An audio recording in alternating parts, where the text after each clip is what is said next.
Welcome back to ECE 442-542. Your passports are due on Monday. That's your passport into the class, and we talked about that last time. The proctor agreement form, if you're online, if you're an online student, if you're in section 201, you need to make sure and get that turned in the following Monday, the 30th, and that's when everyone's homework is due. Homework number 1 is due on January 30th, which is a week from Monday. Relative to homework number 1, problem number 4, it may not be as clear as it should be, but the two different parts have two different initial conditions and inputs. Part A, the initial condition is 0, and your input that's applied is 10 for all time. And on part B, you don't have any non-zero input. The input is 0, and you have an initial condition. So you're looking at a forced response with no initial condition for A, and for B, you're looking at an initial condition response, no forced input. Just as a heads up, if the instructions aren't real clear on problem number 4 between parts A and B. The two sets of initial conditions and inputs are different. The system is the same. The system is still a first order system, which I've described here on the first line. It has a matrix of 0.43 and a B matrix of 0.47. As a reminder, there's D2L material, and maybe you took the week between the first lecture and this lecture to review all of that. There's maybe, I don't know how many pieces of material, 75. I think some of you actually went through all of that. I applaud you. Good going if that's what you wanted to do, and I hope it was helpful. Today what I want to do is review what we did last time, which is starting with a state space representation and moving into a transfer function, and that should be a review for most everyone. Then we will talk about a student loan, which is a classical discrete time system, and how we can then analyze that or find particular pieces to that. And that will lead us into then generic difference equations and their solutions.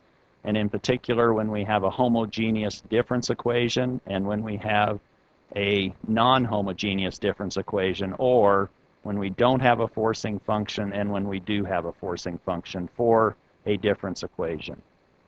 And if we have time, we'll start looking at not all integrator block diagrams, which is what we have in continuous time, but now in discrete time, we have all delay block diagrams. And if we have all delay block diagrams, if we want to extract or produce a state space representation, then we label the outputs of those delay blocks as our state variables. That's the key, or that's a cue that you want to be aware of. If somebody gives you a block diagram and it's an all delay block diagram and they say produce a state space representation, you can now label the outputs of those delay blocks as state variables, and you're essentially finished. Meaning now it's a matter of just reading off what you've labeled to produce a state space representation. And hopefully that will be clear as we go through it. I'm going to quickly scroll through what we talked about last time, but this is how to go from SS to TF. If you're texting, you may want to use that shorthand, or if you're tweeting, you may be limited to characters, so you may have to restrict. And now you can just say SS and people know that you're talking about state space. TF, transfer function. And we'll be talking about going back and forth between many types of letters, SS and TF and other things, BD for block diagram, etc., throughout the course. We're starting with our state space representation, and it's in continuous time. X prime or X dot is equal to AX plus BU. X is the state vector, which is tall and thin. It's just one column wide, but it could be n rows tall, n being Nevada, and U is our input, and it might be more than one input, so U could be a vector. In this class, it will probably mostly be a scalar, so it will be just a 1 by 1 vector, our U of t. If it's 1 by 1, then the input matrix B is a column vector. But once we have that, we could actually associate that with a block diagram, and here this is a generalized block diagram where that integrator now is actually representing a block of integrators. If our state is, let's say, fourth order, or if our system is fourth order, we have 4 rows in X. Our A matrix is always square. Our A would be 4 by 4. We would actually, this integrator symbol represents 4 different integrators, and they're interconnected in the way that the A matrix, the system matrix, is determined, or is determining how they are connected. And that will make more sense maybe in next time's lecture, which is on Monday, how we can now expand that generic block or bank of integrators to be each one individually interconnected by the A matrix, and how the inputs are distributed throughout those different integrators. Once we have this state space representation and we want to get to a transfer function, we can Laplace transform that dynamic equation, and typically when you Laplace transform a derivative, you're subtracting off this initial condition vector, which is x at time 0 minus. But because we are interested in finding a transfer function, we can actually neglect that initial condition.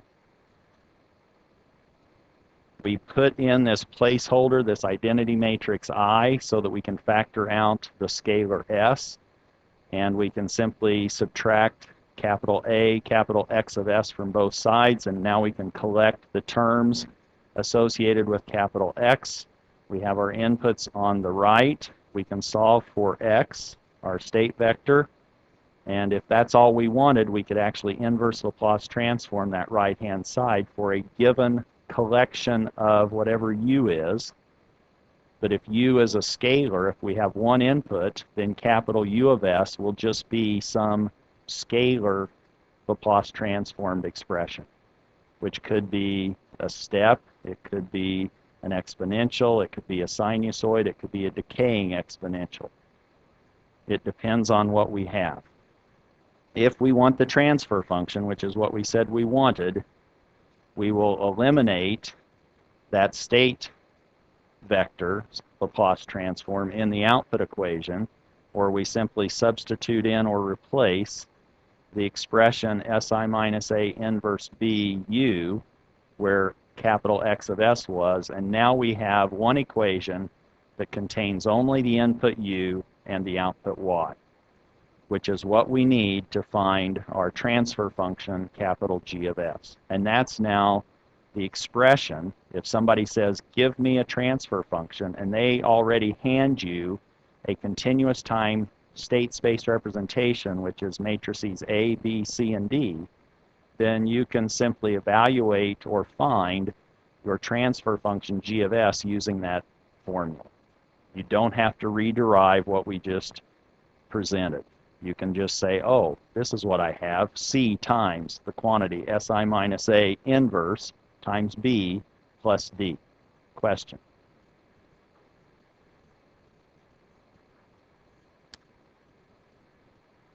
So the question was my square bracket usage on the Laplace. I don't know why I do that. Did I do it? So that may be my way of telling you we're moving from the time domain, where I'm using parentheses for my arguments on the state vector, the input, and the output. And when I go into the transform domain, which is over here, if you didn't know, it's sitting right here, and the time domain is here. I apologize for those that are playing along at home. You'll just have to run back and forth to different locations in your home, or wherever it is that you're watching, listening to this, watching, I guess. But there's no real significance. If you like to make parentheses, feel free. Just, I try to be consistent. The question was, why did you start using square brackets? No particular reason other than it reminds me that I'm now going back and forth between the time domain and the frequency domain. That's it. There's no other real significance to square brackets versus parentheses on my arguments. But you do want to make sure that you're clear when you are in the frequency domain over here, not up here, and the time domain with the t. Don't mix s's and t's. Don't start looking at the equipment. You're going to make me nervous. But now let's move on. So now, are there other questions are there more questions that I can answer? How's that? Did I scroll too fast? But that is now the transfer function expression to go from SS to TF. If you just have A, B, C, and D, you can immediately write down the transfer function. If A is 6 by 6 on the exam, then you have to symbolically invert a 6 by 6 matrix. And I hope everyone's prepared to do that. We'll probably only get as high as a 10th order, so a symbolic inverse of a 10 by 10 matrix. Our exams now are 75 minutes in this class. So we'll have about 3 or 4 of those on 3 of the 20 problems for the hour-long exam. Again, I'm signing drop slips if you want to drop. Tease.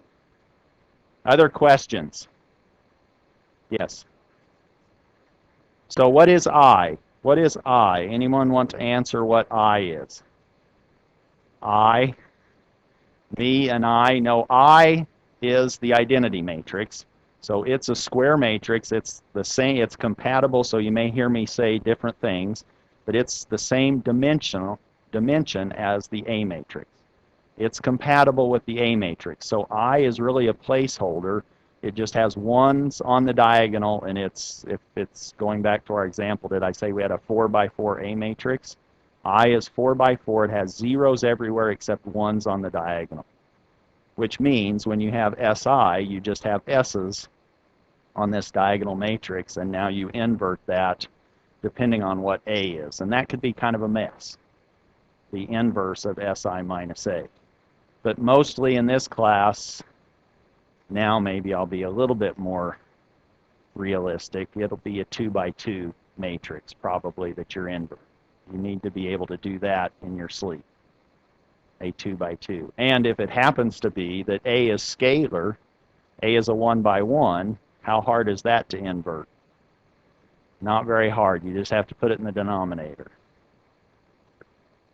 Does that help with the I? So the I is an identity matrix, and we simply introduced it because when we Laplace transformed, we could have just had S times X of S. But now we have a scalar S, and we want to combine it with a matrix A that's maybe 4 by 4. That's why we went ahead and introduced that placeholder. S times capital X is the same as S times I times X of S. Yes?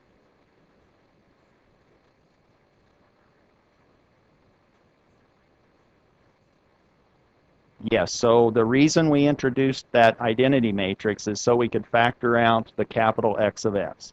So that now what's in parentheses, the SI minus A, those are the same size. They're compatible. So SI, which is now 4 by 4, and A, which is 4 by 4, you can do the subtraction between the 16 elements in that 4 by 4 mess. Other questions? I know you're not wanting to get into the next topic, which is student loans. But maybe some of you have a student loan, and that's what we're going to use as our example for a discrete time system. So let's look now at a linear, not a differential, but a linear difference equation.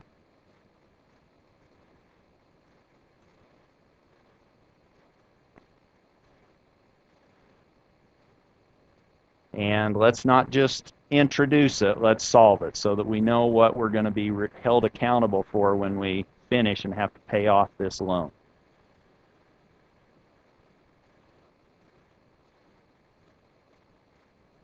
Our example then of this linear difference equation is a student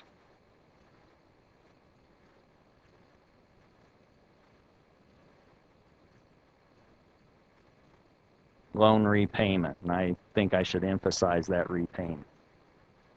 I heard a story about this, and the default rate's kind of high. But that's not going to happen for this class, right? If you have a loan, you're going to be responsible and pay it back. So let's start. First, we need to have some amount that we've borrowed, and we'll call that our principal.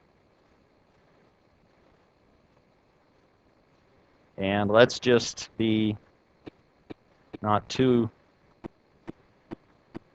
aggressive. Let's just say it's 10,000, not 200,000, but 10,000 for student loan.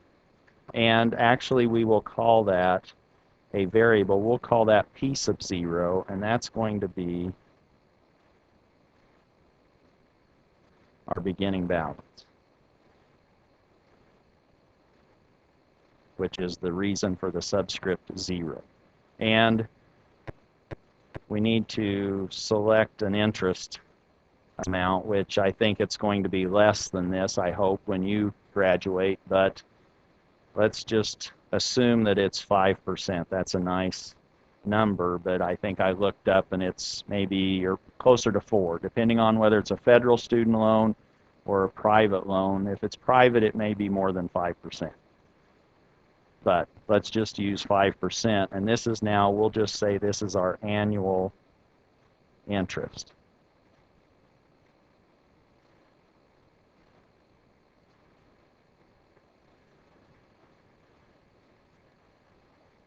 And let's just draw a picture so that we see what's going on or trying to understand. So we've let our initial balance be p sub 0, and in this picture, I'm going to make that a picture of time, where time now is in years in. Oh, ran out of time. So I'll lengthen it. I want my time horizon to be 10 years. I want to pay this off in 10 years. So that now I have 1, 2, 3. I think that's 10. But our beginning balance then, let's say that that's right here at time 0 is p sub 0. That now represents $10,000 for our balance. So we have R is our annual interest. And let's let P1 be the balance after 1 year.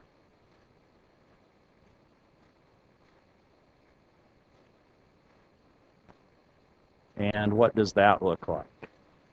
Well, if the interest now is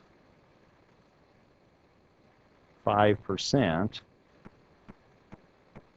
if we didn't have any interest in 1 year, our balance would be the same, right? If we haven't paid off anything, and we're actually going to make payments at the end of, let's say, year 1. Make another payment at the end of year 2, just annual payments. Because of this interest being 5%, it's actually going to, so this would be p sub 0. This distance, I'm exaggerating, it's not going to be that big, but this would now be R times p sub 0. That's how much the money is costing us for 1 year of holding on to it, is the interest rate times the balance.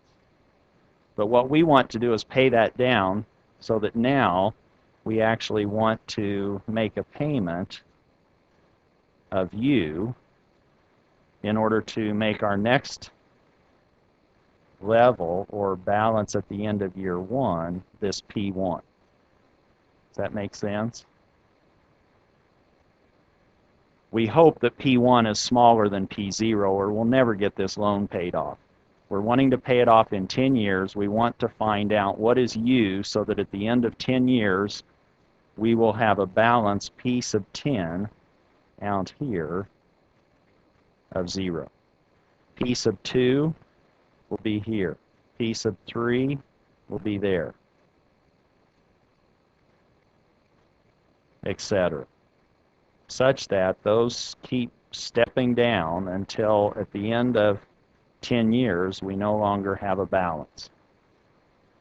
Or you could sort of think of this as U is being some sort of taking away from the positive. U is some constant amount that we're contributing or paying off every year to decrease that balance so that at the end of 10 years we have no balance left in our account. Or U is now the yearly payment, and that's assumed to be at the end of each year.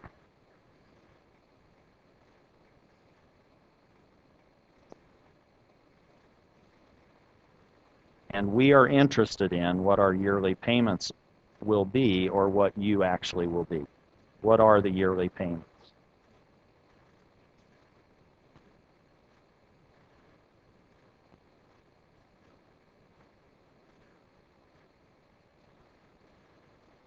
In equation form, what did we just sketch here? We said that P sub 1, the balance after 1 year, is the initial balance that we started with, plus the interest of using that money, balance times the interest rate, minus the yearly payment U. And that's what P sub 1 is. Or if we combine or factor out the P sub 0, we now have a way of computing P sub 1 if we knew U from knowing the initial balance, P sub 0, and the interest R. Question. We're assuming U is constant. We're assuming that the annual payment is going to be fixed. We want to know what's our fixed payment at the end of each year so that we can have now a balance of 0 at 10 after 10 years. What would this equation look like at the second year?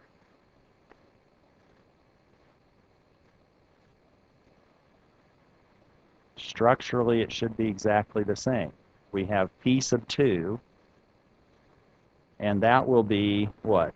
Well, where we started, P sub 1, plus the interest that we have to pay also, which is P1 times R, minus that constant U.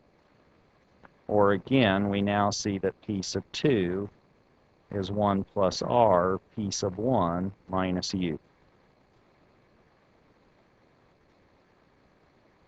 And our general equation then, if we can generalize, which we can after seeing this similar structure at year 1 and year 2, you can now find a general equation in terms of n, which is now our time index. We now say that P sub n plus 1, n is the time index, that's accounting for the year, is now equal to 1 plus R times P sub n minus U, and that equation is true for n being between 0 and 9. So if we plug in 9 for n, we'll have P sub 10 is equal to 1 plus R times P sub 9 minus U. And we want P sub 10 to equal 0. And I'm assuming that you all are just envisioning a block diagram from that difference equation. Are you not?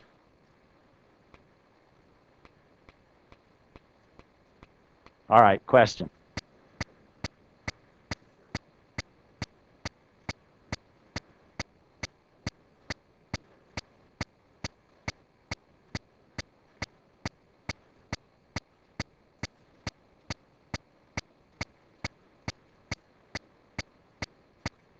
So now the graph looks like we're paying it off slower. It's just that you always have to have that interest. So the interest is getting smaller, and so we're not going up as much because P1 our balance. And this is not maybe drawn very accurately, but we'll hopefully see that you can now plug in the numbers and see that even if our payment stays constant, it will look like this sort of exponential decay down from P sub 0 down to P sub 10. So the question was, it looks like we shouldn't have to be paying off the same constant amount, I think, is what you were saying. Or U shouldn't be the same every year. But it's okay. So maybe my picture is not very accurate. So you can go home tonight and make an accurate drawing based on the numbers. That's another homework, isn't it? Homework number 5, in between 4 and MATLAB. I think you're going to create a lot of those as you're going through this semester. You can write those down and build those. But what's the block diagram look like? How many delays do we have in this equation? How many delays are represented? If you have one index that's n plus 1, you have another index that's n. Do you have another one that's n minus 1, that's n minus 2, that's n minus... If you did, that would represent a bigger system, a higher order system. In this case, we have, what? Just a difference of 1 between the highest index, n plus 1, and the normal index, n. So our system is first order. We really just need one delay block. That's supposed to be rectangular. I don't know why I drew it with a pitched roof, but so I'll fix it. It's supposed to be a square or a rectangle. That's our delay block. And if we put into it P sub n plus 1, what comes out? That delay block is just holding on to our variable. And at the end of one period, it spits out what was at its input the time before. If we put into a delay block P sub n plus 1, then P sub n is coming out. So if that was P sub 10, we delay at 1, that's actually P sub 9. We delay that, it would be P sub 8. That's something that happened before. Okay? So now what we want to do is create P sub n plus 1 as an output from a combination of the input u and the other variable P sub n in the equation.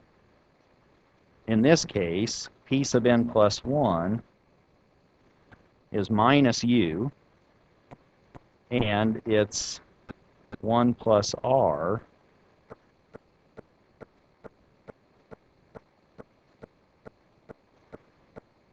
scaling P sub n. And that now is a block diagram representation that's equivalent to that difference equation. Now, if you don't like looking at difference equations, you can look at block diagrams. Now you have, and these block diagrams maybe are easier to think about because now they're delay blocks and not integrators. All you have to do is hold it for a while and then let it come out the other end. You don't have to integrate, you just hold on to it.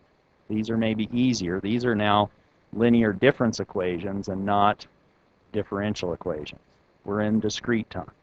What we want to do now is figure out what u is so that P sub 10 becomes 0 for the numbers that we've selected.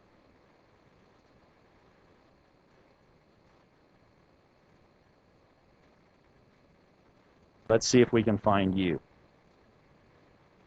We know that P sub 2 is 1 plus r times P sub 1 minus u. But we know P sub 1 in terms of P sub 0. P sub 2 is 1 plus r, and what was P sub 1? Well, P sub 1 was 1 plus r times P sub 0 minus u, where what's in square brackets is our P sub 1. Or we can now rewrite p sub 2 as 1 plus r times 1 plus r, or 1 plus r squared times p sub 0, minus 1 plus r times u. That takes into account that guy. And then we still have that u hanging out by itself, minus u. That's our formula for p sub 2 in terms of where we started, p sub 0, our initial balance. What would be nice is if we knew our initial balance, we knew our interest rate, and we knew the length of time, and we could then find u. That's what we're trying to determine. What's p sub 3? Do you see that it would now be 1 plus r times p sub 2, with p sub 2 being like this, so that we now have this sort of chain of 1 plus r's raised to smaller and smaller powers scaling u, and then we have a u hanging out at the end? Or we now have 1 plus r to what power? We had p sub 2 with 1 plus r squared, so this is p sub 3 is 1 plus r cubed times the initial condition, minus 1 plus r squared times u, minus 1 plus r u minus u. And we just keep building this string of u's containing higher powers of this multiplier 1 plus r. Or, if we get to the end, p sub n, capital N, that would be 1 plus r to the capital N times p sub 0 minus, oh, let's write this in a compact way. Let's use not an integrator, let's use a summing symbol. And that's just a sum of these different terms. We now need to sum that from 0 up to n minus 1. In that line above, it's up to 2, which is for capital N equal 3. That's 3 minus 1. And what do we want now? We need to take 1 plus r to the L, all of that times u. U is the same. That's what we're wanting. We want a constant annual payment of u, and that u we're keeping fixed. But hopefully if you look at each term in that summation argument, you will generate what you need, this decay, or this collapsing sort of 1 plus r's times u. Questions on that? Yes? Should it end with a minus u? So it won't end with a minus u because I'm starting here with 0. So now I have L to the L equal to 0, so that now I have 1 plus r to the 0, and that's going to give me 1, so there's my minus u. And now if I go up, I need 3 terms, and if I went from L equals 0 to 2, I would have 3 terms. I would have 1 with a 1 plus r to the 0, then I would have 1 with a 1 plus r, and then I would have another one at 1 plus r squared. And that structure should be okay for whatever capital N is. In our case, it's 10.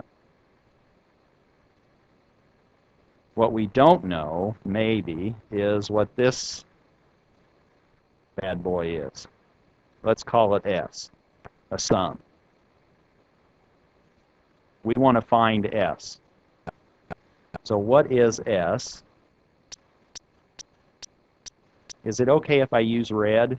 Do you feel like I'm screaming at you, or I'm bleeding, or it's part of our color scheme, right? Red and blue. I know that some people get upset when they see red, but this is on my paper, not yours. So you don't have to worry about it taking off points on your paper. It's my paper that's losing points. But we're going to use it right now so that it stands out. We want to know, what does this expression look, or what does it evaluate to be equal to? For a given little r, that's our annual interest, and our number of years, capital N. And this strategy we will use, or you need to be comfortable with it, for the duration of this semester. Let's just produce what S is, term by term.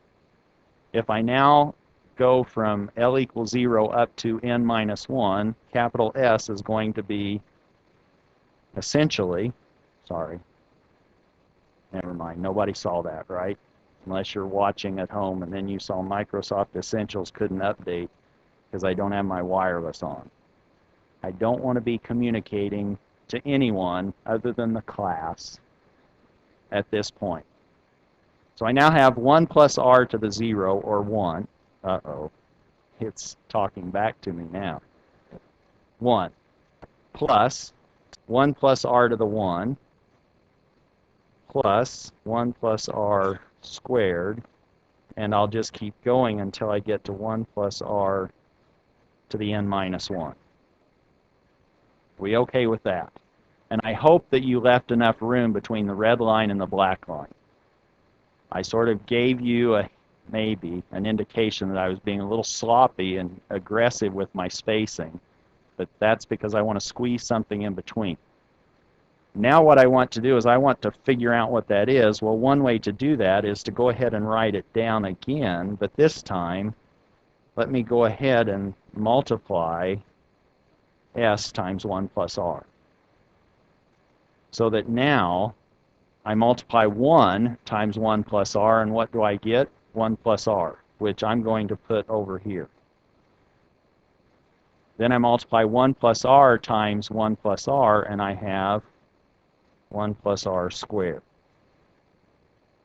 And I keep doing that, and I have 1 plus r to the n minus 1, but I now have an extra, oh boy, didn't give myself enough room, but I have it, 1 plus r to the n. Pardon? Can you put it under? You can put it wherever you want as long as you keep track of it. I apologize. I expanded. What is going on with that projector? Who has a wireless device on that projector? I did that. I was talking, wasn't lecturing. I was talking to a high school class one time, and a student was being ornery, and they turned off my projector. And he goes, "You're in electrical engineering, figure it out." And I go, something's not quite right here. Yeah, I didn't have the power over that class, but someone was a little hot. But I tried not to show it. I just smiled. So if it starts misbehaving, I might get a little bit upset. But now what do I want to do?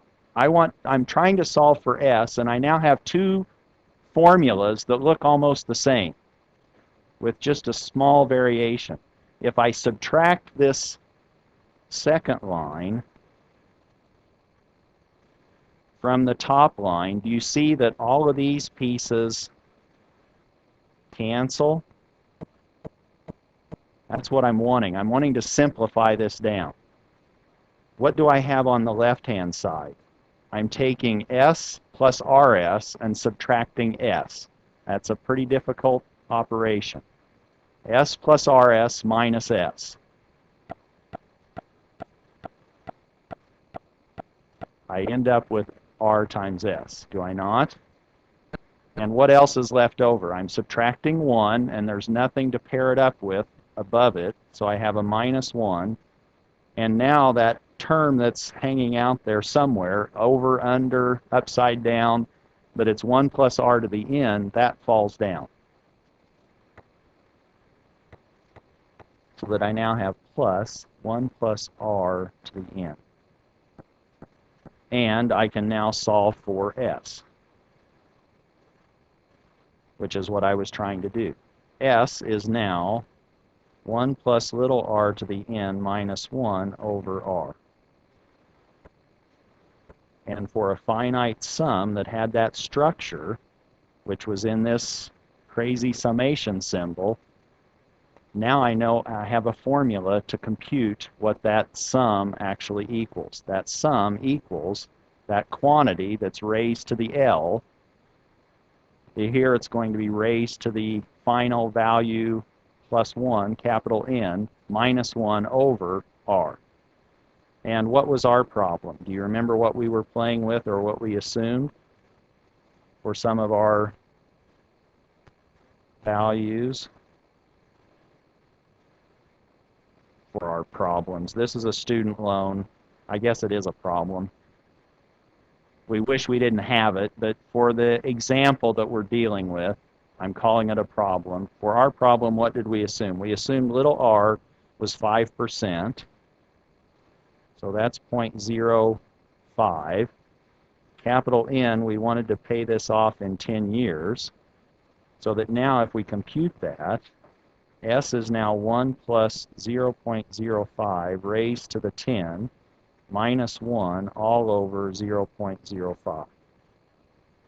And I hope that if you compute this, something a little bit bigger than 1 raised to the 10th power, that's what makes it bigger. This now is 1.6, oh, let's just get crazy with the significant digits. 1.62889, because we want this accurate. We don't want to pay more than we have to, right? So let's just go crazy with significant digits, and I probably had 20 on my calculator. I just wanted to truncate it a little bit. What's that end up equaling? Well, if you do the math, it's 0.62 divided by 0.05, or times 20, basically. So that now gives us 12.58, which makes sense. 60% of 20 is 12. So we're in the ballpark. We should be about right. Now we're ready to figure out what our annual payment is. That's our S. Now we know that our equation said that P sub n was 1 plus little r to the n times P sub 0 minus that messy summation, which we're just collapsing down to minus S, times U. And we know everything in this equation. We know we want to have it paid off at the end of 10 years. Capital N was 10. Little r was 0.05. P sub 0 was 10,000. S was this 12.58. And we've identified every parameter we can except for this unknown constant annual payment of U. And we can solve for that. We can put that piece on the other side if we wanted to, divide by the 12.58. We've already computed 1.05 raised to the 10. So we now have 1.05 to the 10 times 10,000 all over 0.05. This was what we had before, which was the 1.62889. And voila, our annual payment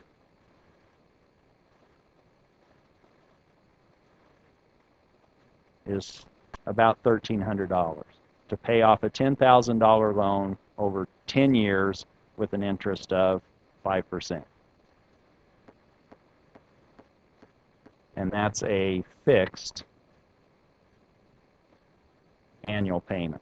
Now I could get personal. What are you going to be making when you finish? Annual salary. Don't tell me, I don't even want to know. Let me just assume something, and maybe this is way below what you're going to make, just to make me feel better with my, never mind. So if we did $1,295 divided by 70,000 for an annual salary, that's 0.018. That's under 2% of your annual amount of income of 70,000.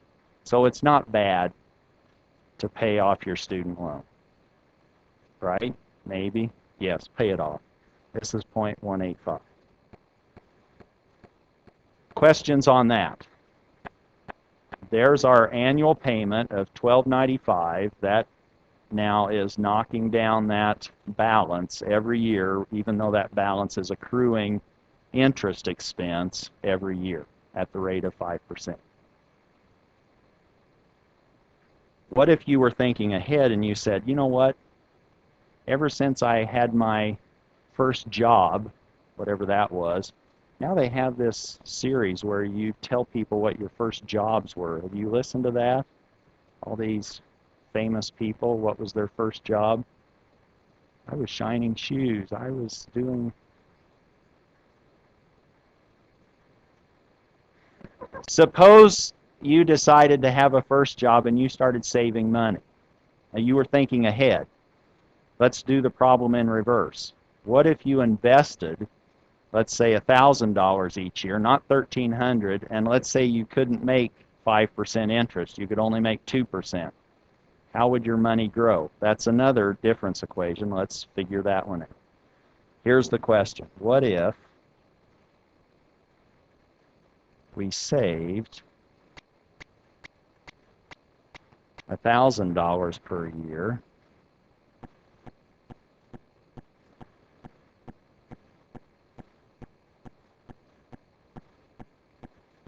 at a 2% interest? What's this picture look like?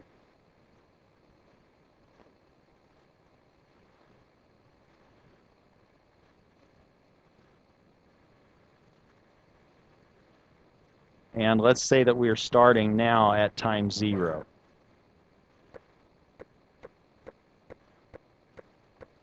What did we say we are saving each year? 1,000. So let's say that we do that right here at year 0. So this is now P sub 0. What happens after the first year? So now we had P sub 0 plus our interest, which is, so this is P sub 0. Then we have a little bit more, I'm exaggerating maybe, let's call that R bar times P sub 0. That's our interest. And we're also, oh man, I didn't give myself enough space. This is supposed to be U bar. That's our 1,000 each year. So U bar, that's kind of a weird picture, but play with me or accept that. That's now, if we get to the top, that's P1. That's what we have at the end of year, or at the beginning of year 1. We've now put in another $1,000 into our kitty. We have a thriving shoe shine business, and we made another $1,000. So that we now have, this is P1 up here, where U bar is 1,000, R bar is now 2%, using different variables so you don't confuse it with the earlier example. What's our equation?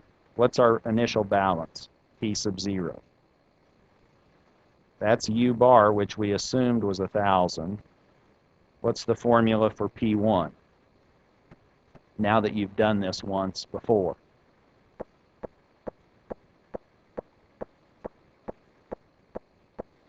We at least keep P0, unless mom and dad are pulling money out of your savings account.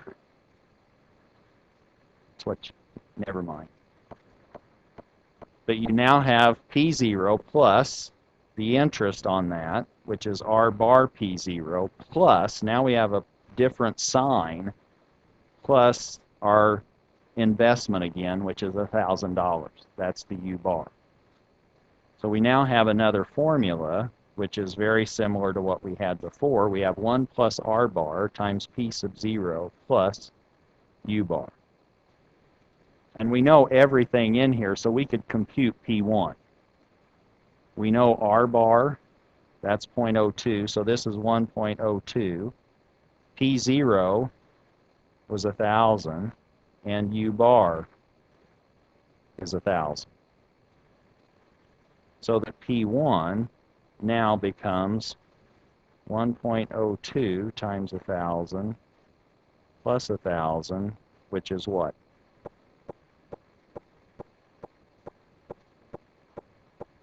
Or it's 2.02 times 1,000, right? Because we have a 1 sitting here. That's kind of a, I don't want to put it there, but you see that 1 there?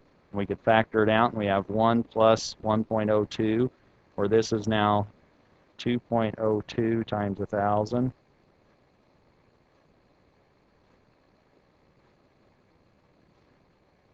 Or at year 1, we now have 2020. And we could just keep doing this. Piece of 2, piece of 3, piece of 4. The same structure would hold. We get up to, let's say, piece of 8, and it ends up being $9,754.63. And maybe your parents would spot you $250, and after up at the 8th year, you're now paid off of your student loan. So if you started this at age 8, don't spend it on a car when you get to be 16. That wouldn't buy you much of a car. Well, it might buy you a pretty good car. You could fix it up. You're engineers, right? You could do the work on it. But do you get the idea? It's probably smarter if we could do it to save ahead than pay off later. Pay me now, pay me later. What do you want to do? Now you've learned out some financing. You don't have to go across the street. You don't have to go north of Speedway. Now you know how to do financial equations based on one lecture. Sorry. But that's linear difference equations. And what does the block diagram look like?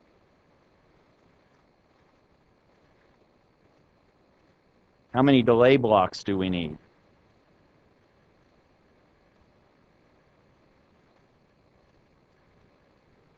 We just have one difference between the index in p's in that equation, from 0 to 1, or from 1 to 2, or from 2 to 3. So we have one delay block. We would say now we have p sub n plus 1 producing p sub n. Now we have 1 plus r bar scaling p sub n.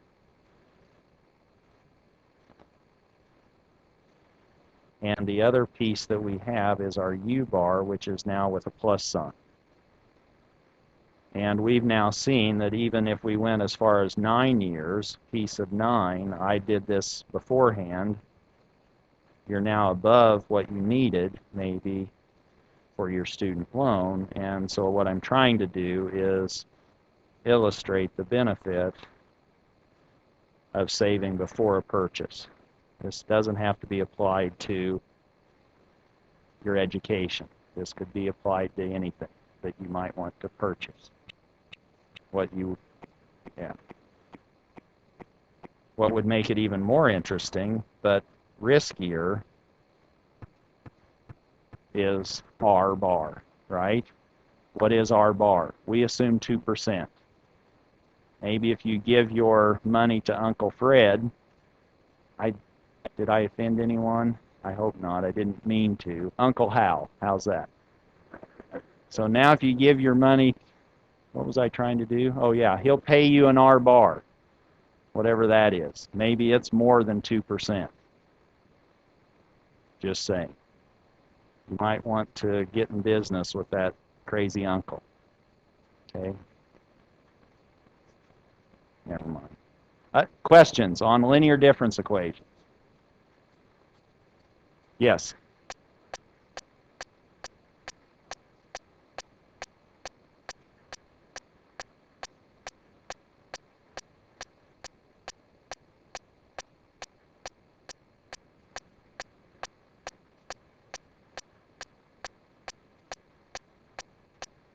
Should it be what? Divided by? No. So now we have basically 16,000. Oh, what did I do here? Oh, thank you. Did everyone catch that correction? What time is it? 6:24. It's past my bedtime. Thank you. Uncle Hal's ready to go to bed. Okay? So, what? No, but that's why that should have been in red, right? So this should be, thank you for correcting me, this should have been the S, right? So this now needs to be the 12.58. So now if you print out the notes, they'll be corrected. But if you're watching along, you have to watch all the way into this time period before you get that correction. Thank you. Any other corrections? But obviously you all caught that, and you just were too nice to tell me. Thank you for being nice and telling me. That didn't come out right, did it? Thank you, Peter. Any other corrections that need to be made? Let's then move on. Let's now talk about homogeneous difference equations. Question?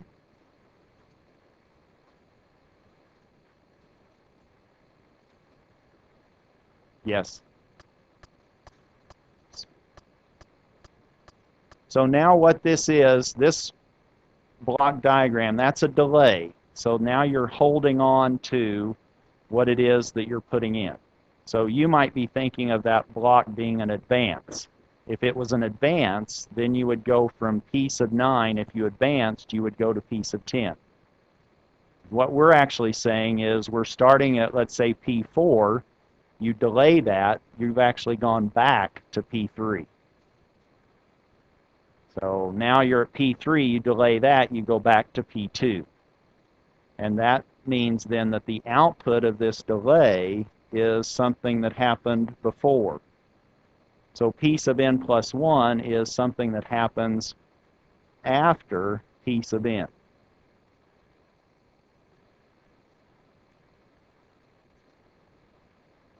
If it's not clear, do it a few times and it starts to become okay. It becomes acceptable. But now you have P sub 9, you delay it, it becomes P sub 8, what was before, etc. Okay, does that help explain?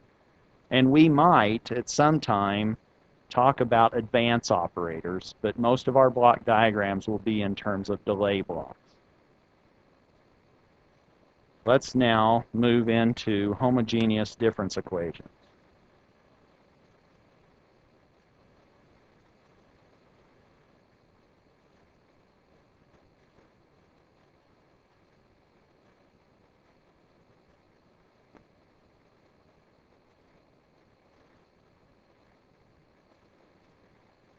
Where this homogeneous is really just saying, right now, let's not worry about exciting this difference equation with an external input.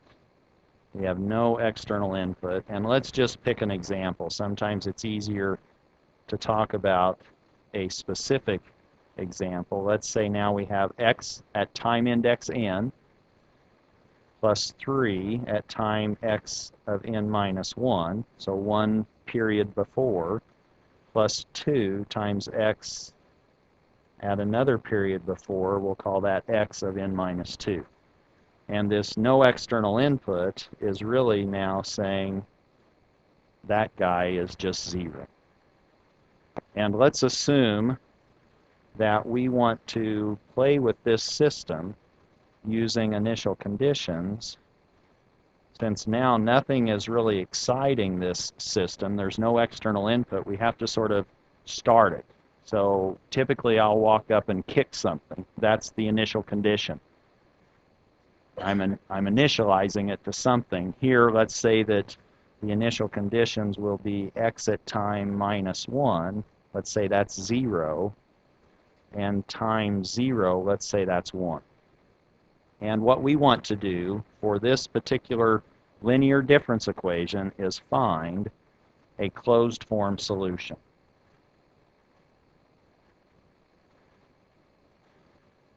By that I mean we do not want to iterate to a solution, which we could do. We could solve this for x of n with these initial conditions, and you could just continually plug in numbers and evaluate what x is at time 1, what x is at time 2. You could iterate a solution for this. We want to now find an equation that says x of n is equal to something times these initial conditions. And to do that, similar to how you've solved differential equations, we want to assume a particular solution form. So let's now assume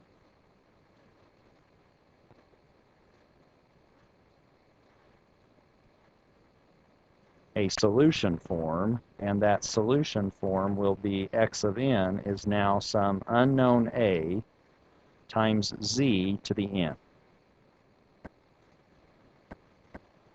And right now, this a is unknown, and so is z. A and z are values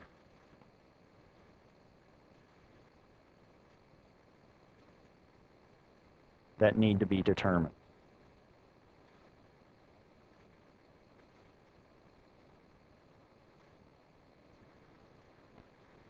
And if you are an expert with differential equations, you can then be relating this to what you already know. You could say, well, I'm going to sort of compare this with an assumed solution for difference equations that might be ae to the st for continuous time differential equations.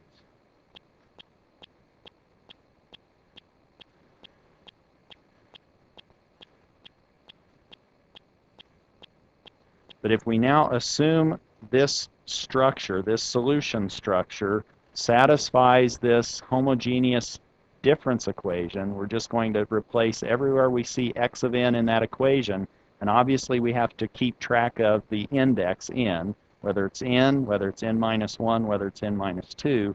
Let's now substitute this structure into that second order difference equation, meaning now we have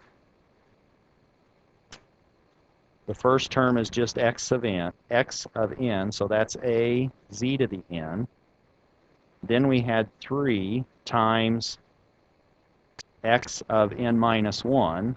A doesn't depend on n, but z does, plus 2 times a z to the n minus 2, and that's equal to 0.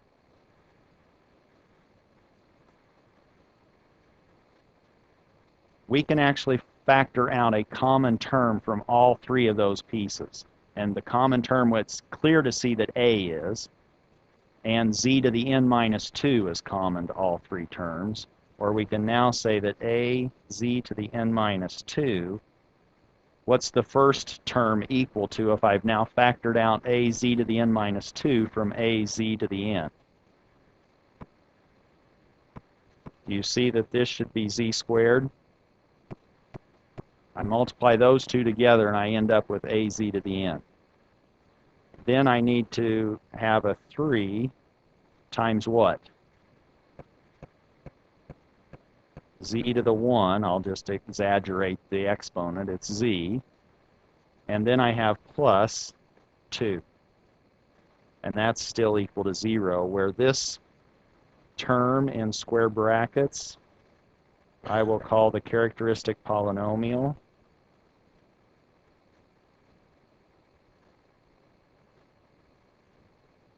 And if I actually set that characteristic polynomial equal to 0, then I would refer to that as a characteristic equation.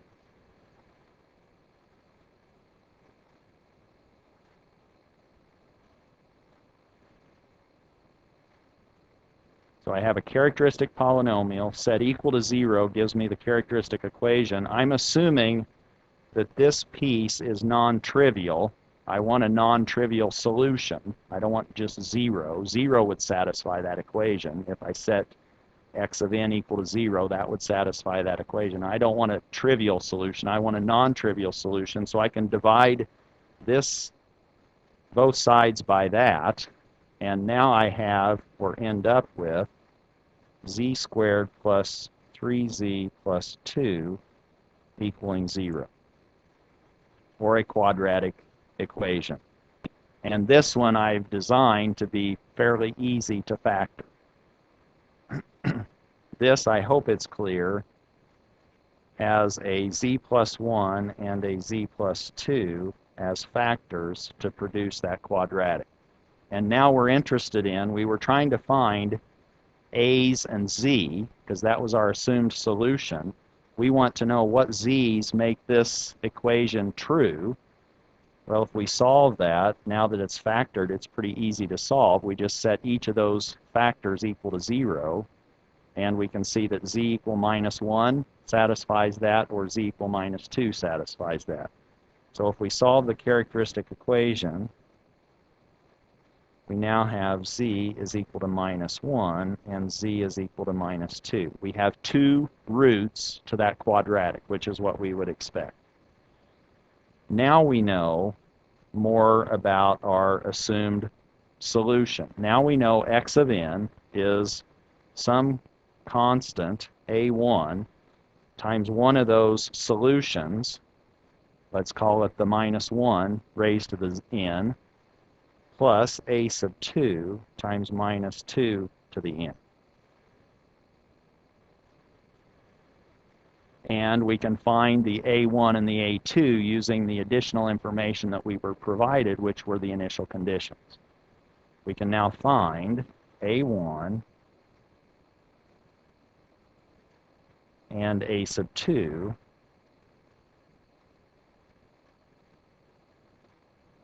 from the initial conditions. Meaning, what did we know x of 0 was? We were told that was 1. So now we plug in little n equal to 0, and we have a1 times minus 1 to the 0 plus a sub 2 times minus 2 to the 0. And that collapses down easily because our exponents are 0. That produces a 1 inside that, so that we now see that we have 1 is equal to a1 plus a sub 2. We have two unknowns. We need another equation, and we can find that from the other initial condition, which was the value of little x at time minus 1, which we assume to be 0. In this case, we have a1 times minus 1 raised to what power? That's little n, and what's little n? In this time, it's minus 1, so that's now raised to the minus 1. Plus a sub 2 times minus 2 to the minus 1. Or we now have to invert minus 1, which keeps us at minus 1, or we now have minus a1. We invert minus 2, and we have minus a sub 2 over 2, and those sum to equal 0, or we could solve that for a1, and we see that a1 is now minus 1/2 a sub 2. We now have two equations. This was 0 is equal to minus a1 minus a2 over 2. Solve that for a1. Let's plug that into our first equation, and now we have, hopefully, our answer that we need. We have 1 is equal to a1, which is minus 1/2 a2, plus a2. And even though it's past my bedtime, I can actually do that equation. That's now 1/2, keep me awake, a sub 2, or now a sub 2 is equal to 2. And a sub 1 is minus 1/2 of that, or a sub 1 is now minus 1. Or we now can see that our solution, a closed form solution for this second order linear difference equation with the given initial conditions, is a1, which was minus 1, times minus 1 to the n, plus a sub 2, which was 2, times minus 2 to the n, and that's true for all non-negative n. That's a closed form solution. We can now, somebody could give us n equal to 100, and we wouldn't have had to iterate up to finding x of 100. Now we can plug in x of 100 and the right-hand side evaluated at that, and we have our answer. But what's the behavior of x of n?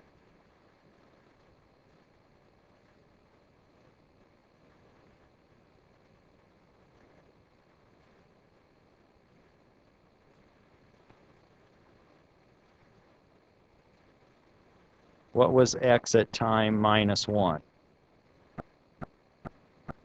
That was given, wasn't it? This is the hard part. That was 0. X of 0, 1. What's x of 1? We can plug in our formula. We now have minus 1 times minus 1 to the 1 plus 2 times minus 2 to the 1,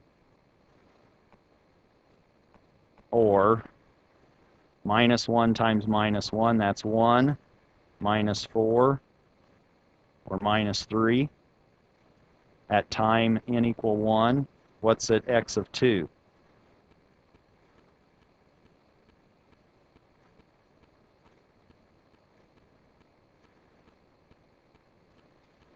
Minus 1 plus 2 cubed, basically, or 8. Now it's 7. What's going on? We started at 1, we went to minus 3, then we went to 7. Where are we going to go next? Can you anticipate? Do you see a pattern?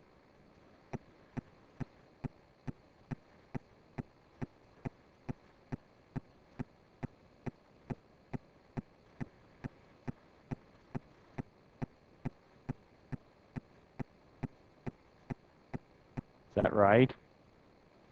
So we start at 1, we go to minus 3, then we go up to 7, and we go all the way down to minus 15. Then where are we going to go? 31. What's happening? It's unstable, right? It's going unbounded with time. And could we have guessed that? What were our sort of characteristic values for z? They were minus 1 and minus 2. Where are they relative to a magnitude of 1? Stability now in this class, in the discrete time, is based on the unit circle. To have a stable solution, we want our characteristic values, or these modes, to be inside the unit circle. If we looked at the absolute value of 1, where is that? 1 in magnitude. What about minus 2? That's outside the unit circle. That's telling us we're unstable. We could see that by just iterating or evaluating this closed form expression for x of n. This is unstable. But we could also look at, and we will want to be starting to do that, we can now look not at the s-plane, now we're in the z-plane. Our frequency domain for discrete time systems will be in the z-plane, and we will be looking at the unit circle. So if you thought my drawing was not very good before, now I have to try to draw circles. Good luck with that. But now ooh, that looks worse. I'll just stay close to it. It looked better close up. When it gets on that projected screen, it looks pretty bad. But here it doesn't look too bad. But where were my poles? I had one pole at minus 1, and I had another pole at minus 2. We want, for stability, we would like our roots to be inside the unit circle. And in fact, they were not, were they? These x's, those are what we will refer to as poles. We had one at minus 1, which is what? If we just had one pole at minus 1 and an initial condition, we would go at, let's say we started with an initial condition of 1/2, we would say 1/2 minus 1/2, 1/2 minus 1/2. If we were playing with a root at minus 1, right on the unit circle. It wouldn't grow, it wouldn't collapse. If we were inside the unit circle, it would collapse with time, but if we're outside, which that minus 2 is, and since it's minus, it's alternating signs on us, essentially, that particular mode. If it was at 2, we would say start at 1/2, then we would go to 1, then we would go to 2, then we would go to 4. You get the picture, right? So, we've now solved homogeneous difference equations. We've figured out block diagrams. We know how to pay off our student loans. We'll pick up with non-homogeneous linear difference equations on Monday.